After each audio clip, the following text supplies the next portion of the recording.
Esther Chapter 5. On the third day, Esther donned her royal attire and stood in the inner court of the king's palace, facing the king's throne room.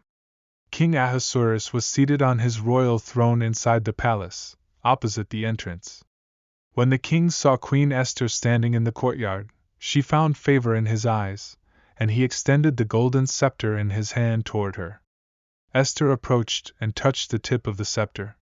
The king inquired, "What do you desire, Queen Esther? What is your request? Even up to half the kingdom, it will be granted to you." Esther replied, "If it pleases the king, may the king and Haman come today to a banquet I have prepared for him." The king then ordered, "Hurry, summon Haman so that he may do as Esther has requested."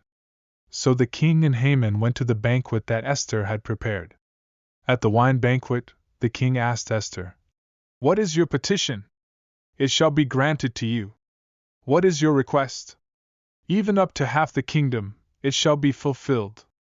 Esther answered, saying, "My petition and request are this. If I have found favor in the king's sight, and if it pleases the king to grant my petition and fulfill my request, may the king and Haman join me tomorrow at another banquet that I will prepare for them. Then I will answer the king's question." Delighted, Haman left the banquet that day with a joyful heart. But when he saw Mordecai at the king's gate, unmoved and refusing to show him respect, Haman was filled with anger against Mordecai.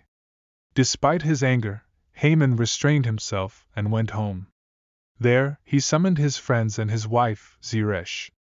Haman proudly recounted his wealth, the size of his family, and all the ways the king had honored and promoted him, elevating him above the king's princes and servants.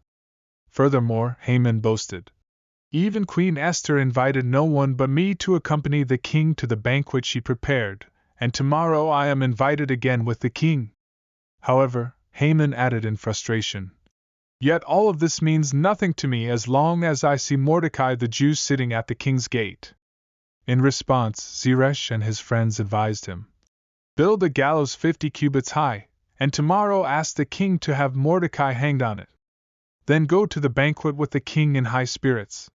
Haman found this suggestion pleasing, so he ordered the gallows to be constructed.